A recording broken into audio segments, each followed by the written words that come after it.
Hi, Mona here. The Mom Life with Mona show has just begun. Actually, I guess we're calling it a broadcast because it is a broadcast.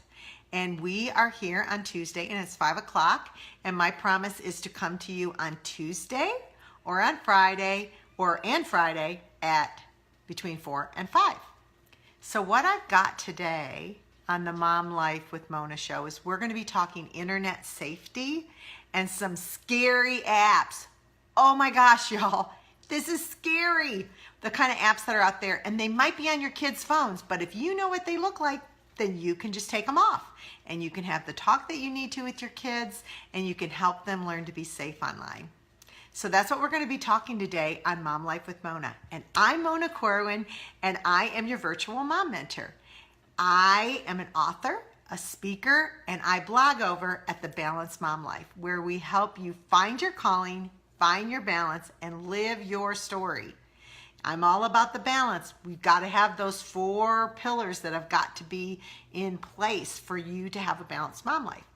And lots of us moms are just trying to make it through, but I'm here to help you because I've been there, I've done that. I have 5 kids, I've been married 37 years, and I am here to offer you whatever questions that you have and whatever help you need. And today we're talking about the internet. As moms, we want to make sure our kids are safe online, but we want them to be able to use the internet. I think the internet's a really cool thing. I think phones are a really cool thing. I really like my phone. I'm not opposed to having phones or having internet access. We just have to do it in a smart way. For a long time, I have been on the ball with this, and I have had information and blocks, and a lot of you have gotten my information, and I realized that it might be time to brush up on it. And when I did, hi Allie, welcome, you're gonna like this. You're gonna be able to share this with all the students that you help, Allie. I think that this kind of information given to parents is just helpful. They don't have to be scary, but these apps are kind of scary. What I have today for you is a resource that you can get, and I'm going to tell you about it right now, and then I'll be telling you about it again. It's a resource, and I'm going to put my glasses on because I didn't wear my contacts today. 16 of the worst apps and best internet advice for parents. And this was compiled by me, Mona Corwin, your mom mentor, with you in mind as a mom. One of those apps, I was going to tell you how to get it. It's real easy from your phone. You don't even have to leave the broadcast. Just text to 44222 and in the memo bar type SCARYAPPS, all one word, SCARYAPPS, SCARYAPPS, and it will send you automatically to your email box this list of the 16 of the worst apps that I have found on the internet. And a lot of people think they're bad too. And these aren't apps that are just like random or just kind of out in the middle of nowhere. They're apps that are really popular, and they're popular on the Apple Store. One of them even has been pulled off the Apple Store and keeps getting put back on. And right now it's not on there, but you never know when it's going to pop up again, and you need to know what it is. So like I said, you can type in, you can message me at 44222, and in the memo bar type SCARYAPPS, and I'll make sure that you get that sent to your email. They'll ask you for your email, just put it in there, and then it'll just automatically, you'll have it by the end of the broadcast. Okay, here we go. One of the worst ones is the one that I was telling you about that keeps coming off. It's called After School App, and it's an anonymous app. An anonymous app means you don't have to say who you are, which causes people to be a little emboldened. It also causes people to think that they can say what they want and no one will know. Well, you can always be tracked somehow, and especially if there's a problem. And there have actually been people that have been arrested from this exact app. So like I said, it's not on the App Store right now, but it keeps popping back up, so keep an eye on it. There's a picture of all these apps in that resource that I created for you. And I want you to be able to have it, and it's the exact picture. And then it gives a little description of what it does. And then you can go on and research it and decide for yourself whether you're okay with it. I don't think you will be, but let's see, what's another one? That was, I think, last week, last Friday, on Review Friday, I had so many people that asked me to please send me the list send them the list that I had, which is why I compiled this for y'all. But we talked about the Calculator private photo app, and it looks like a calculator, and then the kids can hide photos and videos behind it, and that's, you know, awful, right? Okay, there's another one called Kik. If your kids are doing Kik Messenger app, you need to go online and really find out about it. It's considered one of the worst apps for anybody to be on. It's very, very dangerous. Kik allows anyone on the app to contact your child and leave them a message. And they aren't just limited to who's on your list. So like if you have a private thing on your Facebook, then only people that you say can go on there. Well, that's not the way it is on Kik. So you want to know about that one, and you want to know what this app looks like when you see it on their phones. Another one, this one really is interesting. It's called the Slingshot app, and there's 16 of them that I put on here. I'm just going to give you a few of them. The Slingshot app. It's called a comparison app. And boys, this one particular one targets as boys, and it allows boys to create polls and votes to be taken, which you're like, why would boys want to do that? Well, it's unmonitored, and cyberbullying is taking place on there. Like, which girl wears the biggest bra? And this kind of stuff. The only bad part about, well, that's enough, but the bullying and the unkind stuff that goes on, obviously they're not just communicating about football scores and who's the best team. It's not a good app. I don't need to say anything else, right? Okay, because we know what boys would be silly and do stuff not right on those kind of apps. Not to mention that the advertising that you have to watch while you are on the app, you know, to keep being on the app, like on Spotify, you got to kind of listen to something because it's free.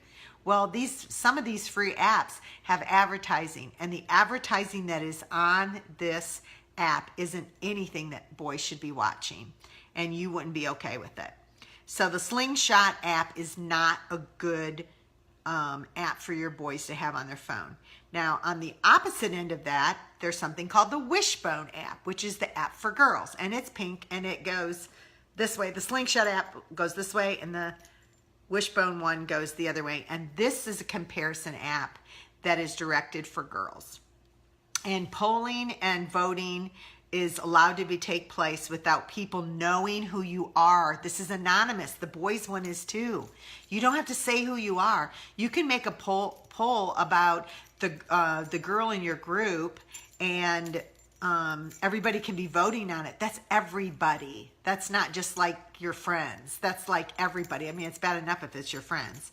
So they could put a picture on there and say, do you think this girl is ugly, or she needs to dye her hair, or, you know, I mean, it's just not good. Like, this isn't good. And these apps are popular apps. They're not random apps. Okay, and again, the advertising isn't any good. So I wanted to tell you about those. There's a whole bunch more on there. I've put on there some parental tools. And for those of you that are wondering right now, before I want to give it to you again, it's you're going to text to the number 44222, and in the message bar, type all one word, Scary Apps, and we'll get that resource to you. It'll come up. You just put in your email address and send it, and you can do it right from your phone while we're still talking, and you won't miss anything else that I have to say. These are pretty good resources. I talk about the iPhone settings. One of the best ways, which, you know what, I'm going to tell you what one of the best ways is that you can catch these bad apps. You think, okay, Well, my kid will just erase the app. He'll use it and then he'll erase it. There's nothing I can do. Well, that's not true. You can go into this is my very best advice for having apps that your kids can use that are not good. Go into the restrictions on the phone and put on restrictions and restrict your child's phone. Restrict the kinds of ratings that are on there. I talked about that last Friday. We talked about it again in this free resource. And you can also make it where you can download apps or you can delete apps. I always let my kids download apps, but I do not let them delete it. So I turn off the deleting apps, because if they download something and it's wrong, I want to know that their hearts aren't right and they've downloaded something right, and then I can address the problem. Because it's not about getting your kids in trouble, it's about helping them adjust their hearts so that they can have good hearts and be kind, and you can parent. Imagine that. We can parent. So it's not necessarily that we block everything down and they can't see anything. We actually want to parent.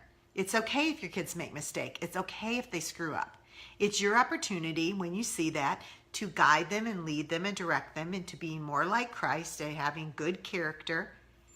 And that is one of the ways we do that, is we make sure that app, they can't delete it. So if they've downloaded one of these, they can't delete it.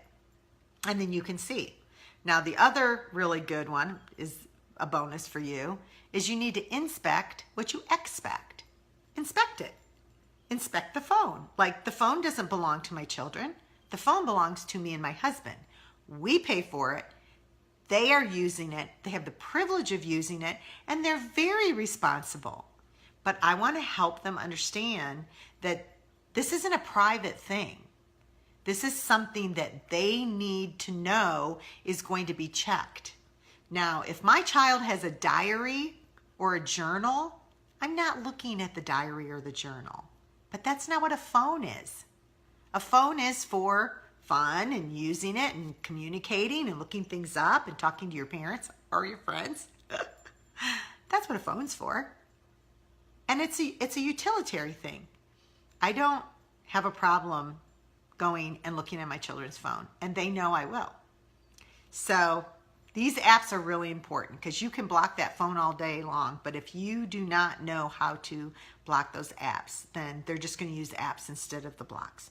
Okay, and then also on this resource, I've got several links that you can use and blocks that you can use, and 2 of the internet filters that we use for the internet and for on the phone that just make it so I don't have to worry at all. I know my kids are protected online and they can go on the internet and they're just perfectly fine. So I've got those things for you. It is my resource of the 16 of the worst apps and best internet advice for parents from Mona the Mom Mentor. That's right. And you can have yours. It's totally free. I'm here to help you. Go ahead and text to the number 44222, and in the message bar, type Scary Apps, all one word. And it'll ask for your email. Just type in the email and I will make sure that they send that straight to you.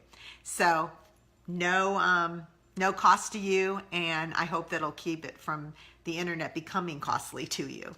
And I guess that's it. So this is Mona the Mom Mentor, and I'm glad you came to my kitchen today, and I hope this really helps your little mama. I will see you on Friday when we will have Friday at 4. We will be doing reviews and tips, and I just don't even know what I'm going to be reviewing and tipping on.